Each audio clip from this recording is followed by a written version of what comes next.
परीलोक में पिज्ज़ा। श्रेया परी अपनी माँ के साथ रहती थी। वह बहुत ही ज़्यादा गरीब थी।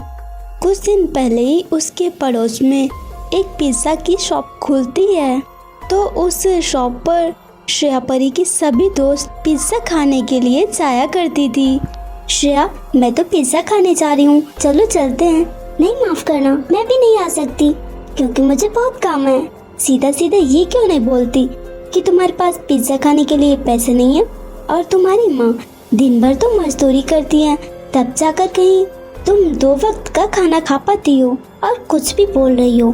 तुम तो इस बात का शुक्र मनाओ कि हमने तुम्हें अपना दोस्ती बना लिया। श्रेया परी को बहुत ही बुरा लगता है। वह गुस्से में वहाँ से चली जाती है और अपने घर पहुँच जाती है। माँ, हम इतने गरीब क्यों हैं? सभी हमारा मजाक बनाते हैं क्योंकि आप काम पर जाती हैं और मैं एक पिज्जा तक नहीं खा सकती। सब आपकी वजह से ही हो रहा है। मुझे पिज्जा खाना है और उसके लिए भी पैसे नहीं हैं। मेरे सभी दोस्तों के पास पैसे हैं और वो रोज पिज्जा खाने के लिए जाते हैं, सिवाय मेरे। पर मेरी बात तो सुन। श्रेया परी गुस्से में अपने कमरे में चली जाती है। सुबह जब वह उठती है तो उसके सामने एक पिज्जा रखा हुआ था। ये क्या? ये पिज्जा कहाँ से आया? एक काम करती हूँ, मैं इसे खाकर देखती हूँ। ये तो बहुत ही स्वादिष्ट है। तभी वहाँ उसकी माँ आती है। माँ, आपने ही मेरे लिए ये पिज्जा बनाया ना? हाँ, मैंने ही तेरे लिए बनाया था रात में। माँ प्लीज मुझे माफ कर दीजिए, मैंने गुस्से में आपको पता नहीं क्या क्या बोल दिया। प्लीज मुझे माफ कर दीजिए। और आपने बहुत अच्छा पिज्जा बनाया है, दुकान से भी अच्छा लग रहा है। इससे मुझे एक आइडिया आया, क्यों ना हम भी पिज्जा बेचना शुरू कर दें। मुझे पता है बाकी की दुकानों से ज्यादा हमारे पिज्जा ही बिकेंगे। पर मुझे तो ऐसा नहीं लगता। माँ, कोशिश करने में क्या जाता है, एक बार ट्राई करके देखते हैं। ठीक है, फिर तू इतना कहती है तो देख ही लेते हैं। इसके बाद वह दोनों अपने घर के बाहर पिज्जा बेचना शुरू कर देती हैं। शुरू में तो ग्राहक नहीं आते, फिर एक दिन वहाँ पे एक परी आती है और उसे वह पिज्जा बहुत ही पसंद आते हैं। इसके बाद धीरे धीरे श्रेया परी की दुकान चलने लगती है और फिर धीरे धीरे उनका पिज्जा बेचने का काम चलने लगता है। कुछ समय पिज्जा बेचने के बाद वह काफ़ी अमीर हो चुकी थी।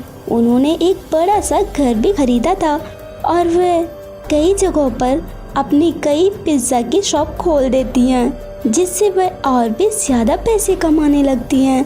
साथ ही साथ वह खुशी से रहने लगती हैं। सो फ्रेंड्स, अगर आपको ये कहानी अच्छी लगी हो तो वीडियो को लाइक कीजिए, चैनल को सब्सक्राइब कीजिए और हमें कमेंट करके ज़रूर बताएं कि आपको कहानी कैसी लगी। सिंड्रेला परी की जादुई बेटियां। सिंड्रेला परी अकेली रहती थी क्योंकि उसका कोई भी नहीं था और वह बहुत ही गरीब थी। उसकी माँ की मौत हो चुकी थी, जो कि पहले रानी परी के महल में काम किया करती थी। उनकी मौत के बाद से सिंड्रेला परी रानी परी के महल में काम करने के लिए जाया करती थी। रानी परी, सारा काम खत्म हो गया है, तो मैं घर जा सकती हूँ ना?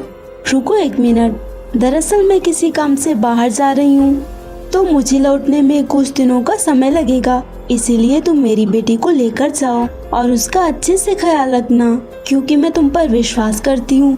इसीलिए मैंने अपनी बेटी को तुम्हें सौंपा है, क्योंकि तुम्हारी माँ भी बहुत अच्छे से काम किया करती थी और उन्होंने कभी कोई बेईमानी नहीं की। जैसे उन्होंने मेरा भरोसा कभी नहीं तोड़ा, वैसे भी मुझे उम्मीद है कि तुम भी मेरा भरोसा कभी नहीं तोड़ोगी और इसका अच्छे से ख्याल रखना।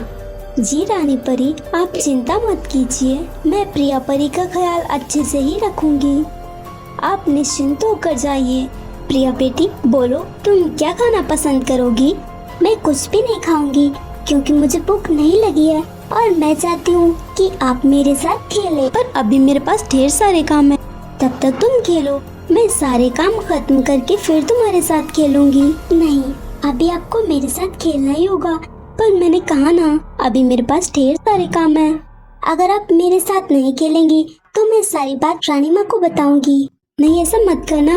ठीक है, चलो फुटबॉल खेलते हैं। फिर वे दोनों फुटबॉल खेलने लगती हैं। उस फुटबॉल को छत में उलझा देती है। आखिरकार अब मैं अपना काम कर सकती हूँ। बेटा, बॉल तो ऊपर ही रह गई, तो अभी मैं जाकर सारे काम कर लेती हूँ, बाद में खेलेंगे। आपने ये सब जानबूझकर किया है ना? पर तुम्हें ये सब कैसे पता चला? मुझे सब पता है, क्योंकि मेरे पास जादुई शक्तियाँ हैं और मैं कुछ भी कर सकती हूँ। क्या कहा? जादुई शक्तियाँ? क्या रानी परी को ये बात पता है? नहीं, माँ को कुछ भी नहीं पता है। ये सारी शक्तियाँ मेरे पास कुछ समय पहले ही आई हैं। ठीक है फिर। इसके बाद सिंड्रेला प्रिया परी का कुछ दिनों तक बहुत ही अच्छे से ख्याल रख रही थी। कुछ दिन बीत जाने के बाद जब रानी परी वापस आ जाती हैं तो प्रिया परी, अब तुम्हारी माँ आ चुकी है, तो अब तुम्हें अपने घर महल में चलना होगा। नहीं, मुझे यहीं रहना है क्योंकि मुझे यहाँ अच्छा लगता है। पर महल में तो कोई भी मेरे साथ खेलने के लिए भी नहीं है। नहीं, ये नहीं हो सकता, तुम्हें अपने घर जाना ही होगा। ठीक है फिर, तुमने इतने दिन मेरा ख्याल रखा, इसीलिए ये लो इतना सोना चांदी। मुझे पता है तुम बहुत गरीब हो, इसीलिए इतने सोने चांदी के साथ अब तुम काफी अमीर हो जाओगी। ये देखकर सिंड्रेला परी बहुत ही खुश होती है और प्रिया परी को लेकर महल में पहुंच जाती है। साथ ही साथ वह जादुई शक्तियों के बारे में रानी परी को भी सारी बातें बताती है। माँ, मुझे इनके साथ रहने में अच्छा लगता है, तो क्या मैं कभी कभी इनके घर पे जा सकती हूँ?